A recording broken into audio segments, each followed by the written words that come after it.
बोली पुरुषोत्तम भगवान की जय।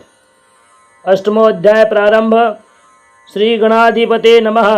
व्यास जी श्रोता गणों से तथा सुत जी सोनकादि ऋषियों से भगवान नारायण नारद जी से कहते हैं, हे नारद, कल के कथा प्रसंग में वाल्मीकि ऋषि राजा दृढ़ से उसके पूर्व जन्म का इतिहास सुनाते हुए कहते हैं कि हे राजन, पत्नी गौतमी के वचनों को सुनकर ब्राह्मण को कुछ संतोष हुआ।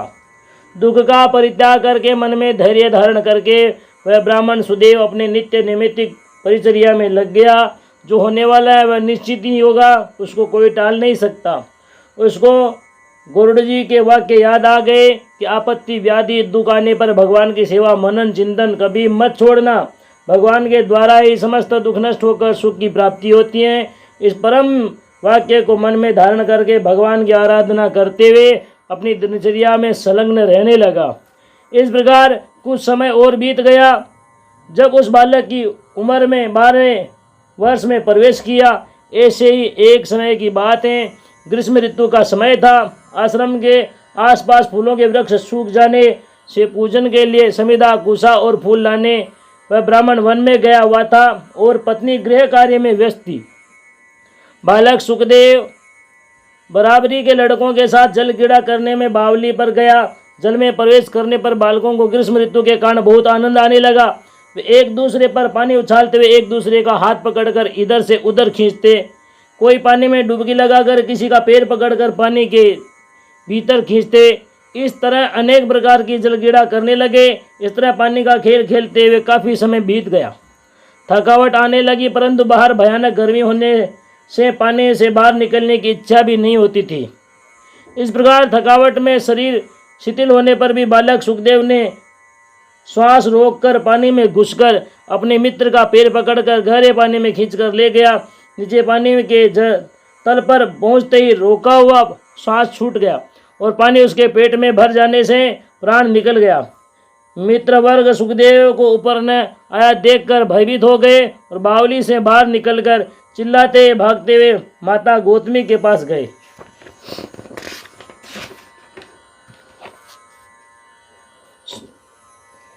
सुखदेव का पानी में डूबने का दुखद समाचार सुनाया। सुनते ही गौतमी हाहाकार करती हुई मूर्छित होकर गिर पड़ी। उसी समय ब्राह्मण सुदेव भी वन से वापस आ गया। आते ही पुत्र के मरण का समाचार सुनकर कटे हुए वृक्ष के समान पृथ्वी पर गिरकर बेहोश हो गया। थोड़ी देर के बाद जब पति पत्नी की मूर्छा दूर हुई, तब दोनों हाहाकार करके दौड़ते हुए बावड़ी की ओर भागे। तब तक बालक सुखदेव का मृत शरीर पानी में फूलकर ऊपर तैर रहा था। दोनों ने बालक के शरीर को बावली के बाहर लाकर गोद में रखकर आलिंगन करते हुए बारंबार मुख चूमते हुए रुदन करने लगे। ब्राह्मण सुदेव कहता है कि हे पुत्र, तू निद्रा त्याग कर जल्दी से उठ, मुझसे बात कर, आंखें खोलकर हमारी तरफ देख। तेरे शब्दों को सुनने के लिए हम अधीर हो रहे हैं। इस वृद्धावस्था में हम दोनों की छोड़कर जाना उचित नहीं है। देख, तेरे मित्र तुझे अध्ययन करने के लिए बुला रहे हैं। हम तुझे छोड़कर अब आश्रम भी नहीं जाएंगे। हमको घर जाने का कोई मतलब नहीं है। हमारे लिए घर अब जंगल के समान दिखाई देता है। हे भगवान, मैंने कोई ब्रह्म हत्या नहीं की, आज तक कोई पाप कर्म नहीं किया, फिर किस कर्म का बल मुझे भोगना पड़ रहा है कि मुझे बालक की मृत्यु देखनी पड़ी है। हे भगवान, मैं वृद्ध असहाय हूँ। मेरा सिर्फ एक पुत्र ही सहारा था, उसको तुमने मुझसे छीन लिया। अब मैं किसका सहारा करूँ? हे भगवान, आप तो बड़े दयालु प्रसिद्ध हो, फिर मेरे लिए ऐसी कठोरता क्यों कर रहे हो? ब्राह्मण अनेक प्रकार से रोते विलाप करता हुआ कहता है, मेघों से पानी गिरता है, पानी से पृथ्वी अन्न उत्पन्न करती है, भूमि में अनेक प्रकार के रत्न मिलते हैं, सागर में मोती प्राप्त होते हैं, परंतु ऐसा कोई स्थान नहीं दिखता जहाँ से मेरा मृत पुत्र जीवित प्राप्त हो जाए। हे पुत्र, तू भी मेरे ऊपर दया नहीं करता। एक बार तो हमसे बात कर देख, तेरी माता किस प्रकार विलक विलक कर रो रही है। आज तक तू कभी हमसे पूछे बिना कभी नहीं गया, कभी वेदाधन में नागा नहीं किया, फिर तू आज इतना निष्ठुर क्यों हो गया? तेरे वे मीठे वचन अब कहाँ सुनने को मिलेंगे? मेरा हृदय भी कितना कठोर है, मुझे धिक्कार है। बालक मृत देखकर भी मेरे प्राण नहीं निकल रहे। हे राजा, वे राजा दशरथ धन्य है जिन्होंने पुत्र को वनवास जाता देखकर अपने प्राणों का परित्याग कर दिया। मैं दुख की अग्नि में जल रहा हूँ, परंतु मेरे प्राण नहीं निकल रहे। हे देवादिदेव, हे जगन्नाथ, दिनों पर दया करने वाले लक्ष्मीपति, बैंकुंठाधिपति, आपके सिवा अब मेरी रक्षा करने वाला कोई नहीं है।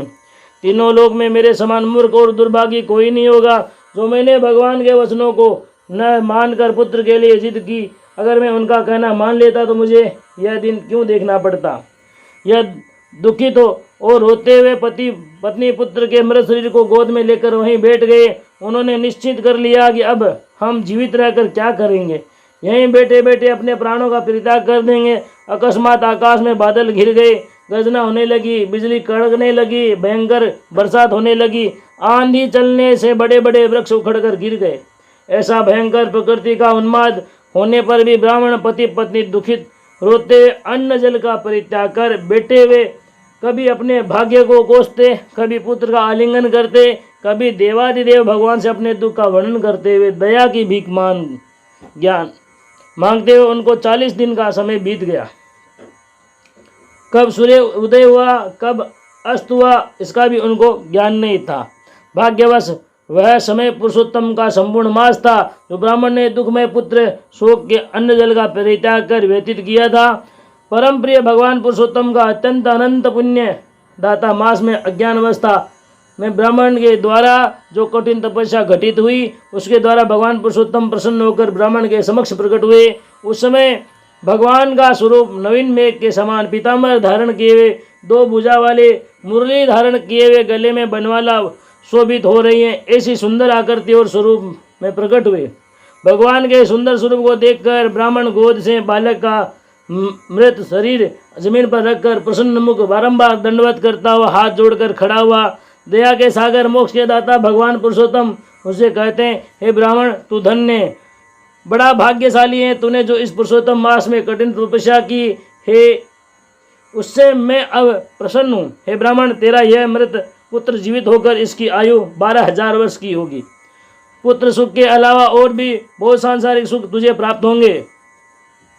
इस पुत्र के साथ ग्रस्त सुख भोगकर इस शरीर को छोड़ने के बाद तुझे ब्रह्मलोक की प्राप्ति होगी। वहाँ 12,000 वर्ष सुख भोगने पर पृथ्वी पर मनुष्य योनि में जन्म लेगा। इस संसार में राजा दृढ़ धनवा के नाम से प्रसिद्ध होकर धन बल वाहन संपत्ति राज ऐश्वर्य दिन प्रतिदिन बढ़कर चक्रवर्ती राजा के रूप में प्रख्यात होगा। यही पत्नी दूसरे जन्म में तेरी पटरानी होगी। सर्वगुण संपन्न सुंदर 4 पुत्र और 1 कन्या होगी। अनेक दिन राज सुख में निमग्न व्यतीत होंगे। सांसारिक विषय में निमग्न होने से भगवान का स्मरण भूल सा जाएगा। तब वह यही तेरा पुत्र तोता का शरीर धारण कर वट वृक्ष पर बैठकर मनुष्यवाणी में तुझे उपदेश देकर सचेत करेगा।